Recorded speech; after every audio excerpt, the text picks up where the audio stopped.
After a glass of mimosa and ayahuasca jungle juice, I like to kick back, sit back and relax with the Chinese Congress on television.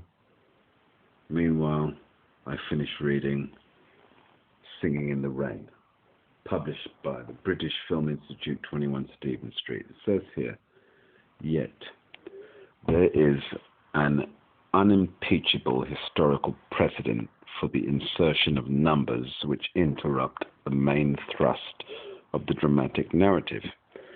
The storyline of Singing in the Rain, which was originally devised to make some sense of the free Brown song catalogue, rather than falling back on a completely modular review format, can simply be regarded as cartilage, to use the word favored by the Russian critic Viktor Shklovsky.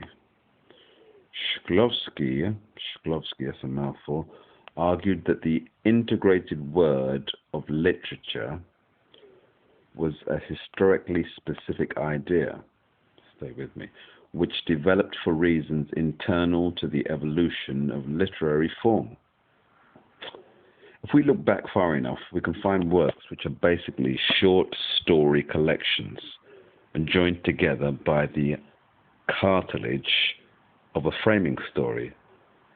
Scheherazade's stay of execution in The 1001 Nights, Escape from the Black Death in the Decameron, a pilgrimage to the Holy Martyr Shrine in the Canterbury Tales.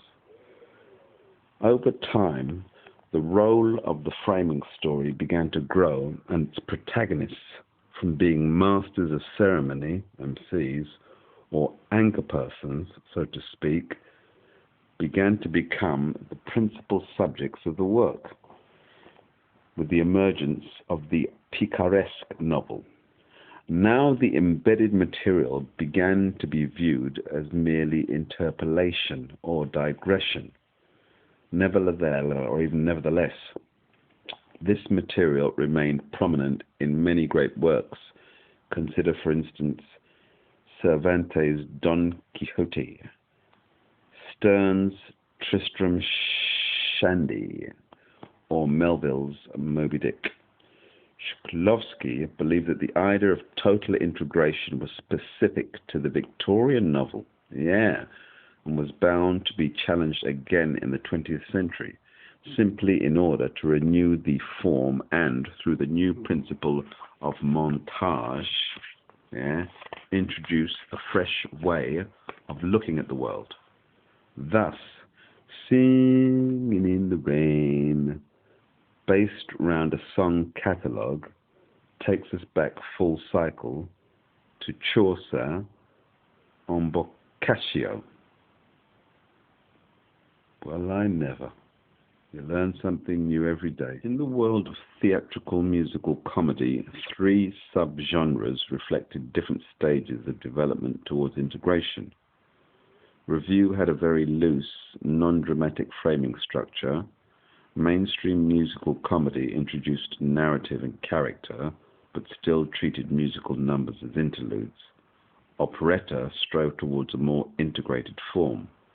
The Oklahoma Revolution was basically an attempt to lift musical comedy up into the sphere of operetta, while retaining American popular music for the score, rather than adopting operetta's sub-classical European style, which derived from Strauss or Lehar.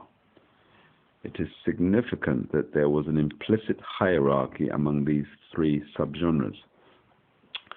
In Singing in the Rain, there is a sequence where the same number is shown as performed in burlesque, vaudeville, and revue, becoming less vivacious and more elaborate at each level. When the beating down the street feels like dancing in the heat.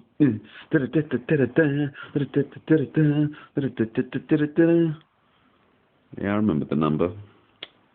Anyway, There is a sequence where the number is shown as performed in burlesque, vaudeville, and revue, becoming less vivacious and more elaborate at each level. A similar scale could be demonstrated with revue, musical comedy, and operetta, showing tighter dramatic integration at each level. Musical comedy in the cinema reflected the same distinctions but without such a pronounced sense of hierarchy. Now, it goes on.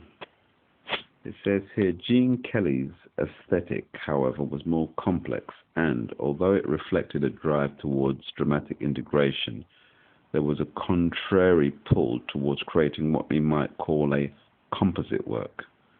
Put another way, he wanted to include both vaudeville and ballet in his scope, and accepted that this could not be achieved except at the cost of a loose story framework within which